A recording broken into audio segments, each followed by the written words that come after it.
All our beautiful subscribers, we say thank you so much for staying with us. And if you're new here, we are happy you find us. Please don't forget to like our video, subscribe to our channel, and hit on the notification bell so you'll be notified for more upcoming videos. In the comment section, please note the regretful comments. Thank you.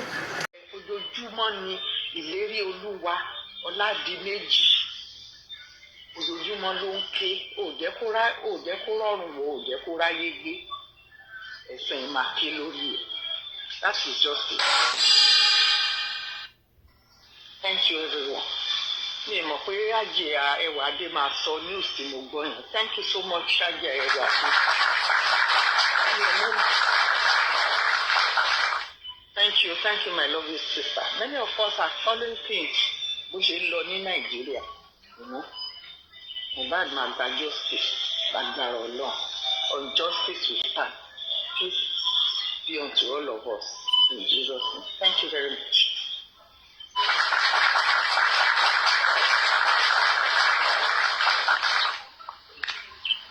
My grandma, thank you very much, ma. Thank you for your good submission. God bless you, ma. Ẹ ṣé nígbà gbogbo. Jẹ́ kí tàbí tí a bá ṣí platform tí a bá rẹ́ anybody kò sí nǹkan tí o fẹ́ ṣe bẹ́ẹ̀ tí torí pé ìgbé Mohbad sista Adédoyin wọ́n sọ̀rọ̀ kan lẹ́ẹ̀kan wọ́n ní táwọn máa tún ṣe bíi pé àwọn ò fẹ́ sọ̀rọ̀ wọ́n láwọn á tún gbọ́ ohun Mohbad létí àwọn pé káwọn dìde kówọn lọ jà fún justice fún. My beautiful sister. Yes, mommy. Láti gbogbo rúkọ̀ọ̀sì máa jà ń lẹ́sìn tó ti gbé ìdíkánì níyà. Wo èmi ò ní ní má kàn máa wo tèmi mi ní lórí ẹni panẹ́lì. Ìbò ti rọ́ ni my sister. Tí bá kan tó ti gbọ́ Mohbad tí wọ́n tún sọ̀rọ̀ ẹ̀ báyìí. Nǹkan máa kàn sí nínú. Ọlọ́run á gbàdájọ́ tó dájọ́ fún mi. Ó lè pẹ́ lójú wa. Ọ̀tọ̀ náà elétò lọ́lọ́run wa. Ó máa kú, á máa débẹ̀. Ọlọ́run máa gbé wa débẹ̀. Thank you very much.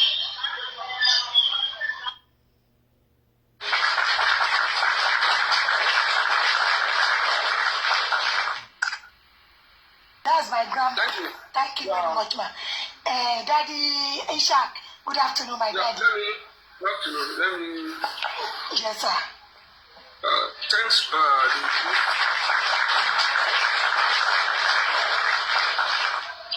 the panelists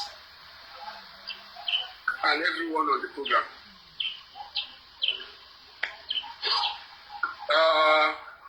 I want to go into the book of Revelation.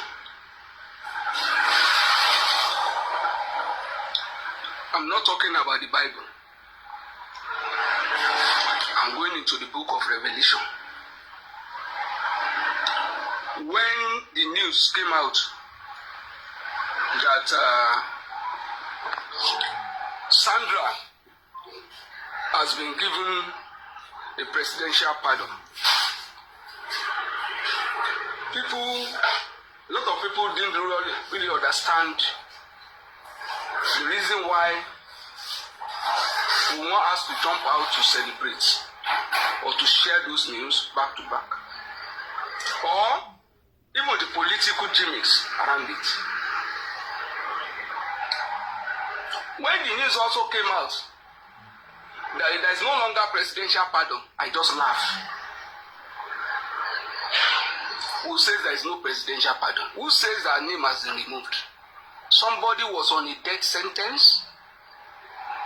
Was the issue happened in 2017, thereabout? She was sentenced in 2020. If anybody is sentenced, the counting will start from the day he has been detained. No. Take note of that. Now, they came back to say it's no longer pardon. The sentence is now changed from death to reducing to 12 years imprisonment. From 2017 or around 2020.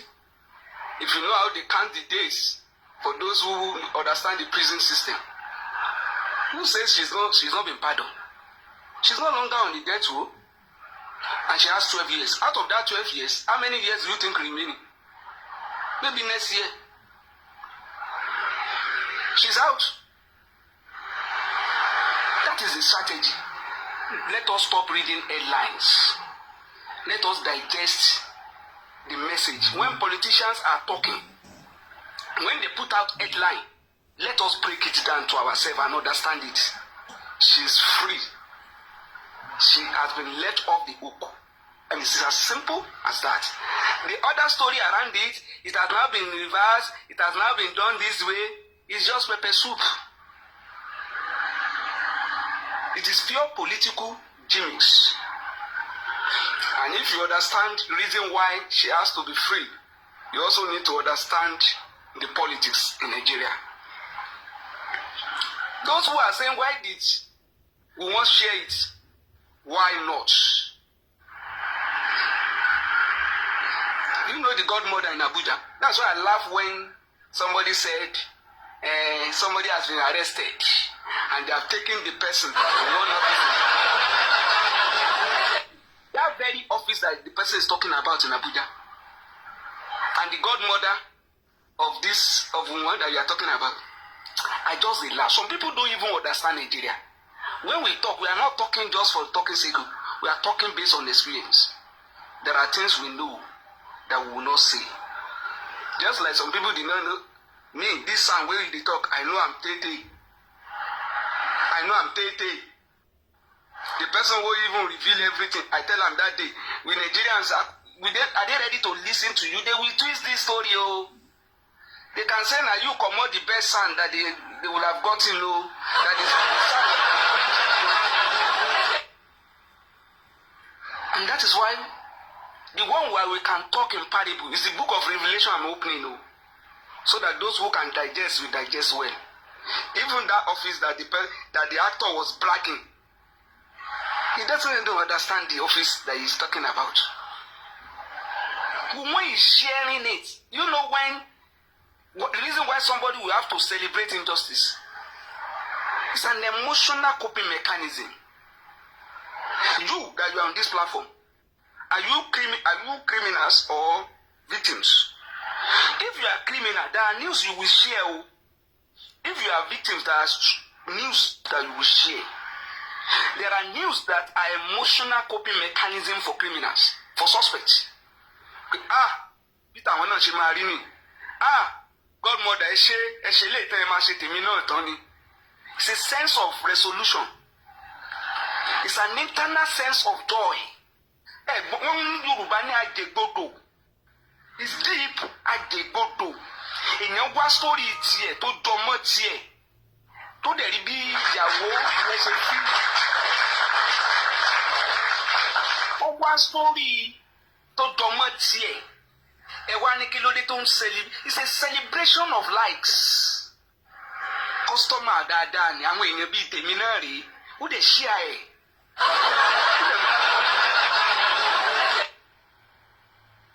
It's because you are not victims and you are not criminals. You are victims. That's why you see that the sharing back to back as something not abnormal. You see it as abnormal. If you are a victim, will you focus on what has been lost or what remains? If you are a criminal, will you focus on what has been lost or what remains? Can a criminal lose? Ṣé bàbá Mohbad ló sọmọ nù? Ṣé bí bàbá Mohbad ló mọ nǹkan tó jábọ́ lára ẹ̀ ló máa focus on what has been lost? A criminal will always focus on what remains. Ibo la tún ní ká tẹ̀sẹ̀ bọ̀? Ibo lọ̀dún àbáyọ? Ta tún ní ká gbé, ta ní ká hail, ta ní ká celebrate? Who is that person that we should say, well done, thank you? Ọlọ́run tèmi náà rí báyìí o. Ṣé bí gbogbo wa náà là ń ṣe gbogbo àdúrà àwọn pásítọ̀, àwọn ìmáàmù? Ṣé bí nǹkan sọ yìí ló bá ti wá mu ni? Nítorí bá tiẹ̀ náà mu ló ṣe ẹ̀ náà. Is it difficult? That's why when some people say, she is innocent, she is this. Ọmọ yẹn gan jẹ́ kẹ́ ẹ máa mọ̀ wípé òun wà nú ewu, òun dẹ̀ ń wá ọ̀nà àbáyọ.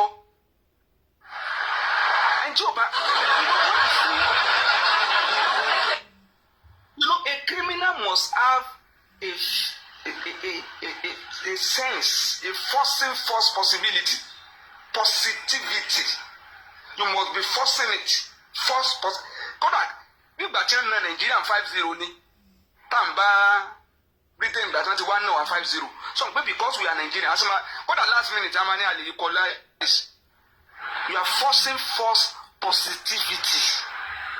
You are invalidating your feelings. But you feel you don't invalidate. But Kodak can't go one more jade.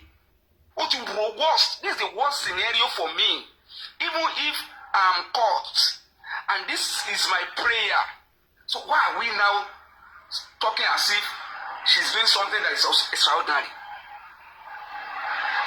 Look at the strategy. There was a time she came out. I forgive all of you. I forgive you all. You don't know the implication. And when experts don't guide them for them underrating every step. Nígbà tí ọkọ ẹ ti partner ẹ ti kú má pè lọ́kọ. Every step, everything ten rí ó kàn jẹ́ wípé kò sọgbọ́n kò sí spirit Mohbad strong ló fi ń ṣiṣọ́ láwọn ibi tó ti ṣiṣọ́. But every step professional ló ń direct it. Only I forgive you all. The reason is that also on wa freedom. Ó dẹ̀ fẹ́ ó ṣàn gbogbo ẹja ìkànnà yẹn ṣáà ní kó lọ́rùn ní ọrùn mi. Ẹ ṣáà jẹ́ kí n ráyè lọ. Nígbà tí mo bá tẹ̀ sọ. Why do any small thing from Baba Mohbad pé àwọn èèyàn pariwo pé Baba Mohbad ṣe mistake yóò kàn fò jáde ni. Yóò wá lo force humility yẹn. I forgive everybody. That is to blind the sight and the insight into what actually led to the plight of Mohbad. Nígbà wo bá lóun ti dúpẹ́ jọ ẹ mo gbogbo ń tẹ́ ẹ sọ sí mi mo ẹ̀yin ìyá mi mo ti forgive yín. Won't you begin to see her as a victim? But do you see that there is something not right in everything that she's doing? How many you hide there now? Go hide there now. There is no reframing perspective. And let me tell you one thing. In the recent one that she's doing, she's speaking on Rich Grace. Hey, Trust no one. She's speaking on show Rich Grace. Show Rich Grace. Kama Opo. Again, for your example. Rich Grace is a show. Rich Grace is a show where tí Baba Mohbad bá compromise. Ma pani. Show yẹn. It's a show that the enemies can use. It's a show that enemies can use. Nígbà tó ń bá fẹ́ ṣàbúrú fún bàbá o. Wọ́n á ní àwọn tí ń tẹ̀lé náà ni. Nígbà tó ń rí pé ó fẹ́ compromise ni àwọn náà lọ attack ẹ̀. And they will bring out the very VN that is being played out. I will join you shortly. Yeah. They will bring out the very VN that we're talking about here. Those who are tó bá ní ọgbọ́n, because when I log my passport fún Gòrẹ́sì, wọ́n wá fún wọn without anything. It's a white bat, oh, very white bat. That releasing the passport without a stress now is to say that tí wọ́n bá ṣe ọ̀tá tí wọ́n bá ṣàbúrú fún ọ̀tá lọ́ba lọ́la wọ́n á ní kódà ọ̀rọ̀ passport ẹ̀ kan ṣe kó gbà freely kò sẹ́ni tó máa rí ti ẹ̀rọ mọ́. Everything ti smooth o kò sẹ́ni tó rí ti ẹ̀rọ ohun àtàwọn èèyàn ti ẹ̀rọ ní problem pẹ̀lú ara wọn o. Ewu ń bẹ lóko ló ń gẹ́. Tẹ́rí gbogbo okùn tẹ́ ẹ̀rọ pé wọ́n ń jù lẹ́yìn tẹ́ ẹ̀rọ pé and they are doing this, there is a reason. Baba strategy ni. Àwọn tó sọ pé kí bàbá ó ṣọ́ra at this time wọ́n mọ nǹkan sọ. It's a book of Revelation o. Àbí ṣé Bible mò ń kà? Book of Revelation ni o. Ọ̀rọ̀ ọmọ mi Rich Grace. Tádẹ̀ tí ń mú ọ̀rọ̀ ọmọ mi Rich Grace dání díẹ̀díẹ̀. Ó ní nǹkan fẹ́ lò fún. Wọ́n ṣe mú fídíò Naira Marley lánàá náà nìyí.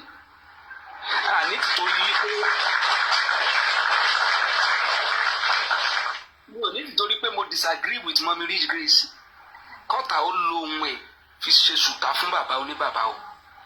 There's a reason for everything o. Inú á máa bí wọn pẹ̀lú gbogbo ilé ìta ń sọ ẹ̀. Èyí tí n bá fi parọ́ nínú ilé analysis là ń fẹ́ o. Analysis ni o. Ẹ kú láìka ìdáde ìṣà. Ẹ kú láìka ìdá. Ẹ wá ní gbogbo náà sọ ọmọ yẹn tó. Ìjẹ́ gbogbo ọmọ yẹn ṣe ń jáde síta tó ń sọ̀rọ̀ ń sìn. Is to let you pé wọ́n fẹ́ they want to push back so that if anything happens you will see it's among their group. Our group wọ́n jà láàrin ara wọn ni. Is when they were fighting they never went to arm that man. And I've been telling you gbogbo courses yẹn náà they back to sender ló ṣiṣẹ́ irọ́ ni o. Irọ́ ni o. Ẹ ń rò pé bóyá ń celebrate anything. Ẹ ń rò bóyá inú ẹ̀ ń dùn. There is a serious threat. There is a serious internal crisis. Gbogbo ọ̀rọ̀ tó ń sọ yẹn media strategy ni. Media strategy. Ẹni tó bá létí kò gbọ́. Ibi tá a wà yìí ibi tó fì ni. Nígbà tẹ́ fẹ́ gba lọ́ọ̀yà ṣé mídíà ló ti sáàfù yín lẹ́tà ṣé lẹ́tà ìdórí mídíà. Nígbà tí ó resign kọ̀mọ̀ náà mídíà kọ̀mọ̀ bí ó ṣe leak ẹ̀ síta pé mo ti resign mo ń lọ o. Ó tẹ̀ fẹsẹ̀ kan lé ó fẹsẹ̀ kan ta. Only is only on this matter o. Is also another matter. Book of Revelation ni o. Mi ò mọ bí tí chapter tí mo ti wà ní ìsinmi kan ti fẹ́ Chapter 7 sir. èmi kan ti fẹ́ lọ́ọ̀sì gan. So gbogbo ilé ìta bá sọ ẹ jẹ́ kí gbogbo wa ká reflect lórí ẹ̀. Don't let us watch headline alone. Ẹ jẹ́ à reflect on everything that we see on social media. Sandra wọ́n pè ń pardon wọ́n pè ń pardon ó ti free o ẹ má jà purọ́ fúnra wa o. Thank you all.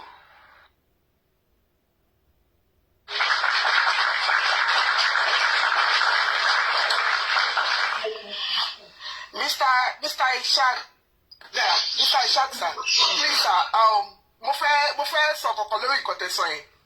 Ṣé nǹkan méjì mo fẹ́ sọ lórí ọ̀rọ̀ Sandra yẹn, ọ̀rọ̀ Sandra yẹn. Yeah, wọ́n ti dáṣọ ìjọ kú fún tẹ́lẹ̀tẹ́lẹ̀. Ọ̀nà fẹ́ fún ní presidential pardon. Ìjọ kú ẹ̀. Fine, it is the outcry of the people. Not the sọ pé ẹni tó did you want to pardon her. But we want to understand what pardon is. That pardon, the presidential pardon, which means everywhere, there won't be any criminal record for her. There won't be anything for her. But now, when I change the 12 years, hopefully not now, hopefully not now, but at least when they put a record there is going to be something there to my indicate any year or not share one. He was once convicted. So, that thing that they are doing, at least with that pardon, for the fact that Nigerians, meaningful Nigerians, you are able to voice out, that is a plus size, a plus for the masses. And secondly, rich mommy rich grace ń ṣe bàbá wò pé bóyá àwọn fẹ́ lò they want to use it to harm Baba. That is why we too actually mo láì ọlọ́wọ̀n nípa káyìn ṣe é rò ni a lot of us náà rò. That is why we are putting it there.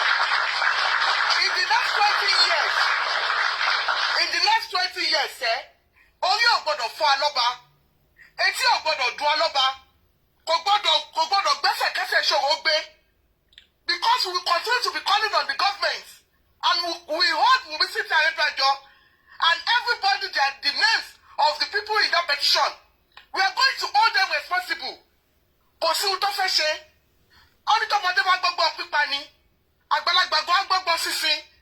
We are watching, the whole world is watching. Nílò techniques tó lò fún Mohbad wọn ò nílò fún alọ́ba. Torí lè gbà tí wọ́n pa òun náà kò possible. We will continue to be taking. Ní dákẹ́. Whatever strategy tó bá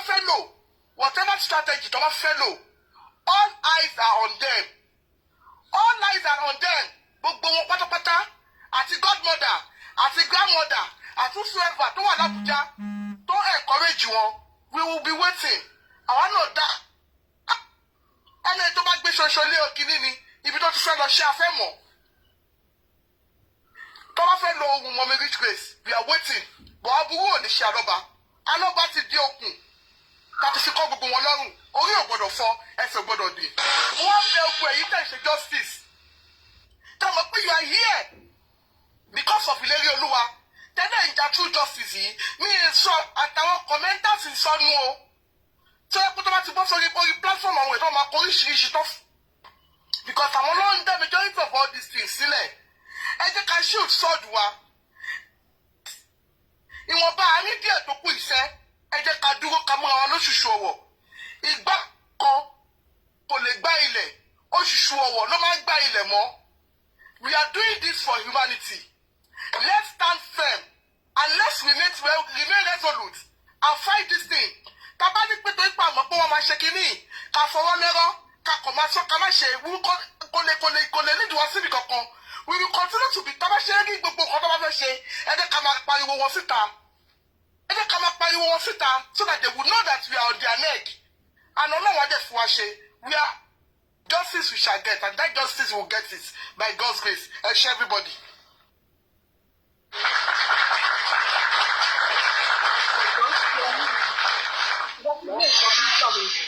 Only láti tap out báyìí nísìn. Ẹ jọ̀ọ́.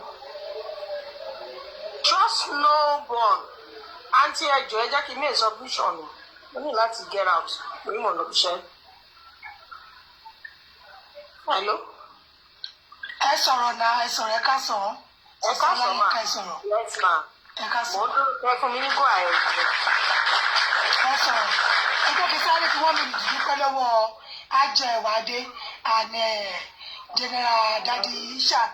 God bless you, sir. Ó yẹ ẹ sọ̀rọ̀ mà. Ẹ ṣé mà. Ẹ ká sọ gbogbo lé. Báwo ti gbogbo gbà o? Àdẹ̀dúpẹ́ o. Àti holiday ti tán. Ẹ ti padà torí Auto Strider. Orí Auto Strider tá padà sí náà ni the true reason tí gbogbo wa fi wá sórí TikTok, which is justice for Mohbad. Máa ń sọ fẹ́yàn pé justice for Mohbad ló gbé mi wá sórí TikTok. Nígbà tí a dẹ̀ rí distraction for some time now. Àwa kan ń wò láti àánọ̀gà lọ́ọ̀kan. Ọlọ́run ò ní jẹ́ kẹ́ni kankan wá nàgà mú ṣòro. Àṣà ń wò pé lágbára Ọlọ́run á bá bu omi tútù sí wa lọ́kàn. A dẹ̀ dúpẹ́ pé gbogbo bí Emperor Vengeance wọ́n ṣe máa ń pariwo pé let's go back to the reason why we are all here. Oníkálukú ti ń listen. Now we are doing it and the struggle continue. Aluta asata.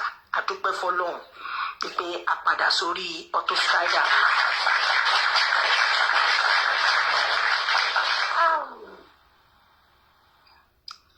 Ọ̀rọ̀ títí tèmi téèyàn bá ń wò nígbà míì àwọn míì oníkálukú ẹ̀bùn oríṣiríṣi lọ́lọ́run fún wọn. Ẹlòmíì tí nǹkan bá ṣe ń ṣe lára girigirigirigiri á dá ọ̀rọ̀ kalẹ̀. Ẹlòmíì á ní sùúrù á process pros and cons á wò pé tí n bá sọ báyìí tí n bá gbé báyìí báwo lè lè ṣe máa rí ọ̀ tá bá tún wò ó ní future how will it be? That is the kind of person tí Daddy Ishaq jẹ́, and I'm also that kind of person too. Ṣòye yín ẹ ṣe gan ni gbogbo everybody tó wá fún true justice for Mohbad. Mo máa ń sọ kíní kan pé ó lè pẹ́ ó lè yá ọmọdé ìyá rí ìdájọ́ tó tó kódà gan ó lè má jẹ́ the current government ló máa fún ọmọdé yìí ń dájọ́ síbẹ̀síbẹ̀ ó máa rí ìdájọ́ tó yẹ kó gbà. Nǹkan tèmi wá fẹ́ sọ fún gbogbo òṣìkà tó wà ní ìkọ̀kọ̀ bóyá láàrin true justice for Mohbad ni o tó ti yàbàrà bóyá torí owó ni o bóyá torí nǹkan kan ni o àbí àwọn ẹlòmíì tí wọn tiẹ̀ fẹ́ kíkiní yìí kó ní ìlọsíwájú. Nǹkan tèmi fẹ́ sọ ni wípé àkókò tó ń rugi nígbó is creating an impact. A life of no impact is a life of no value. Àkókò tó ń lugi nígbó, and he is creating an impact. A life of no impact is a life of no value. Ìwọ tó bá súnmọ́ bàbá Mohbad tó ń lugi yẹn gbò gbò gbò, bí mo ṣe fẹ́ àfi kó jẹ́ títí tèmi, àfi kó jẹ́ títí tèmi, tó ń lù tó dẹ̀ mọ̀ pé tó ń lò fún bàbá yìí kò ń ṣe nǹkan tó máa tọ̀nà. You are creating an impact. Wàá gbèrè ẹ̀. Bí ò gbà nínú ayé kan tí wọ́n wá yìí, àwọn ọmọ ìrandíran, èmi kọ́ ni mo sọ o, Bíbélì ló sọ o. Ó ní wípé a ó béèrè ẹ̀ṣẹ̀ bàbá wò láti ìran kìíní títí dé ìran keje. Kì í ṣe èmi ni mo sọ o, a bá nínú Bíbélì ni. Tó o bá wò pé kò sí nǹkan tó ṣẹlẹ̀, ẹ jẹ́ kẹ́nu wọn kọ́ máa kàn dá, kọ́ máa pariwo orí afẹ́fẹ́ ni, ọ̀rọ̀ orí afẹ́fẹ́ ni, ó yàtọ̀ sí reality. Mo rí post èèyàn kan lé ní mo rẹ́rìn. The difference between talk that is very, they think that is very cheap on the ear, and the difference between real life. Mo rẹ́rìn. Mo níwèé bí wọ́n ṣe ro títí ẹ nìyẹn, nǹkan tó kọ sí ẹ nìyẹn. Ṣùgbọ́n àwa tá a sùn tá a wo tó jẹ́ pé bó a ṣe ń rí gbogbo kíní yìí ní gbogbo ìgbà kò ń ṣe nǹkan tó dùn mọ́ wa nínú. À ń create impact. Tó bá ìjọkan òjọkan ẹnìkan á gbọ́ ariwo wa. Nigeria will rise again for the truth. Nigeria will rise again for the truth. Sometimes I keep asking myself that this country called Nigeria, when are we going to have that emerged leader? Mi ò kéré jù ní ìgbà tí àwọn Ghana tí wọ́n ní emerged leader, tí Rawlings tó was president wọ́n gbà yẹn tó clear everybody. Nǹkan tó jẹ́ wípé gbogbo àwọn ajẹlúrún ní Ghana ẹ̀yin Gen Z ò lè mọ̀. Àwọn tó ń bá bí tó ẹni tó bá yìí jẹ́ 50+ lẹ́nìí, ó máa very clear of that story very well. Mo wà ní primary school nígbà yẹn tí wọ́n dá Ghana Must Go sílẹ̀. Nígbà tí wọ́n ti tún ìlú Ghana ṣe, gbogbo wọn gbé báàgì wọn. Operation Ghana Must Go, gbogbo wọn kú. During my days, it was Ghana ló ń kọ́ mi ní primary school dé secondary school. Àwọn díẹ̀ tó sì kù wọ́n ìkọ́ wa dé secondary school. Ìgbà tó yá àárí wọn mọ́. Ghana ló máa ń ṣe menial job ní Nàìjíríà láyé ìgbà yẹn. Bọ̀gbà tó tùlù wọn ṣe tí wọ́n stand for the truth. Látàìmọye ọdún yẹn títí dìsíyìn. Status quo yẹn máa remain in Ghana. Lágbára Ọlọ́run. Mommy, trust nobody. Daddy Ishak, Aji Alawa, everybody tó wà lórí bíbá ẹ̀ fún tòótọ́, tó wá fún títọ́ tí wọn ò rí òótọ́ kàn pé ní irọ́. Ẹ gbà lọ́kàn ara yín wípé tí ipá bá pín, tí ò síbi tá máa kojú kọ mọ́, gbogbo àwọn tá a fọkàn tán tí wọ́n dá wa kulẹ̀. Mohbad ìlérí Olúwa á dìde. Àwọn èèyàn ní ẹni tó ti kú ó ti kú, irọ́ ni. Spirit ń jà. Á wọnú ẹnìkan, á fi gbogbo ibi tó yẹ kó fi làkàlàkà.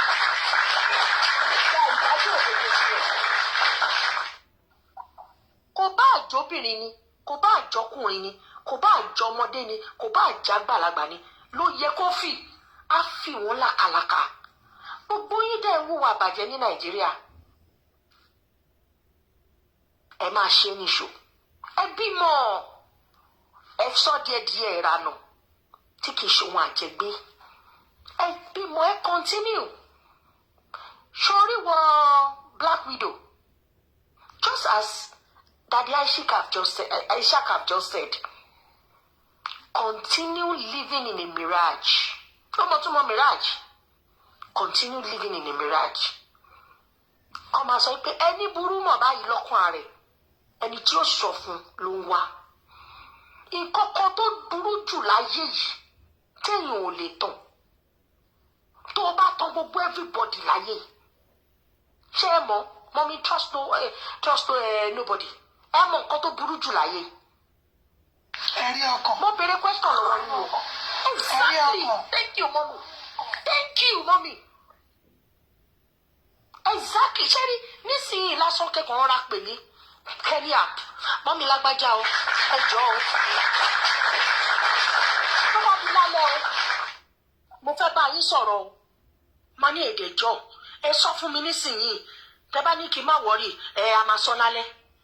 Ìṣẹ̀lẹ̀ àmì máa ṣe bí kí ni ìyá ìfẹ́ sọ kí ni nǹkan tó ṣe kí ni kan how much more ẹni tó commit a crime allegedly how much more mi mọ bí wọ́n ṣe ń sùn gbogbo àwọn tó confirm pẹ̀lú gbogbo theory àti acting tó kọ sílẹ̀ mi mọ bó ṣe ń sùn bọ̀kọ́ tèmi mọ̀ ní wípé ẹ̀rí ọkàn lásán ó ń rọ̀yàn lọ sọ́run tó bá yá á bẹ̀rẹ̀ láti ibi tẹ́ni ọmọ ní mental issue ọmọ máa sọ kọ́tọ̀kọ̀tọ̀ nígbò yá á aggravate á lọ sórí borderline nígbà bá kúrò lórí borderline á bẹ̀rẹ̀ sí ní escalate tó bá escalate ó lè wo ṣùṣù ńjọ́ kan á mú kíní apàrẹ̀ á commit suicide ẹ̀rí ọkàn já gidigidi gan.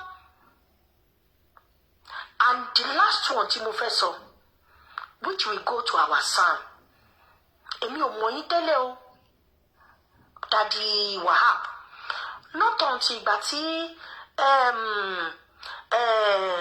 our honourable general Bukky Jesse when she was advertising you that is this is that mo lọ sórí Google mo search yín mo rí gbogbo iṣẹ́ tẹ́ ti ṣe prominent one so juicy ó dùn gbọ́sẹ̀ tí ó dùn ká tí wọ́n bá rí gbogbo portfolio yín àti profile yín ó wà so interesting mo ní wow this person should be able to take us to the promised land.